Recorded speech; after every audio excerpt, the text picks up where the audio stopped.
Hello, this video is a discussion of the poem entitled Salvation. And salvation deals with being in our comfort zone. When we look at Exodus chapter 4, God had told Moses that he wanted him to deliver his people, the Israelites, out of Egypt. And instead of Moses taking on the challenge, he started to come up with all of these different excuses as to why he could do it.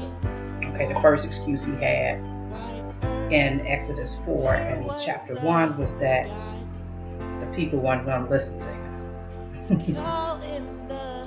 And he came up with all his excuses just like we do today.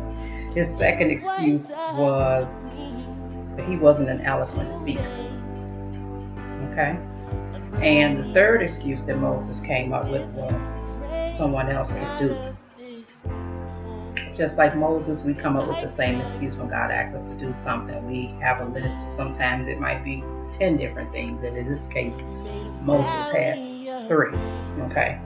And listen to what God's response was to Moses as far as these 3 excuses. Okay? But he said, "Oh my Lord, please send someone else." Then the anger of the Lord was kindled against Moses, and he said, "Is there not Aaron your brother, the Levite? I know that he can speak well. Behold, he's coming out to meet you, and when he sees you, you will be glad in his heart. You shall speak to him and put the words in his mouth, and I will be your mouth and with his mouth, and will teach you both what to do. He shall speak for you to the people, and he shall be your mouth, and you shall be as God to him.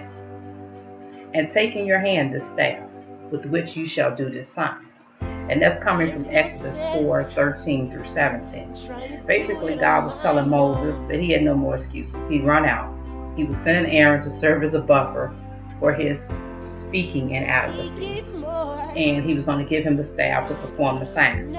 That's all that he needed. So there's a poem that I wrote, and it's called Salvation. It's just a quick, short little poem.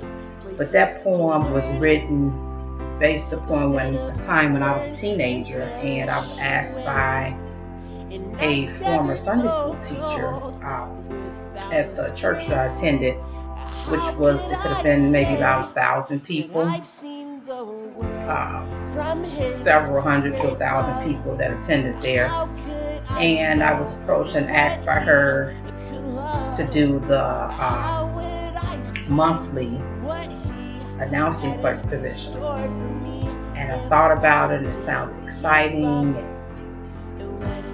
all of that, but at the same time, my heart kind of dropped, and in my head I started coming up with all of these excuses.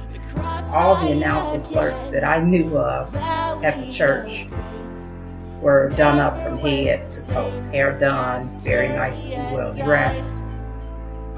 Like I said, from head to toe, they looked nice, and they came from a certain economic class, socioeconomic class, and that was not the case for myself. I did not have really nice clothes. I did not come from a middle class or upper class income. It was just plain old simple me. What I did have, I had the background of speaking to audiences because I had competed in oratorical contests, and I've been trained on speaking by the librarian at the grammar school I attended. So from 4th grade through 8th grade, I competed in oratorical contests. And at the point that I was asked to take on this task, I had like maybe a 3-year break from speaking in front of audiences, but I still remembered what to do. And speaking and teaching were the gifts that God had given me. Even when I was just that young, I was just concerned about my appearance and my idea of who should be picked as announcing clerk. So here is the poem, Salvation. They welcome the message. Give them the word. Tell them I'm the one who loved them so dearly that I sacrificed my son. Thank you and have a blessed night. Oh, I've seen so much for me.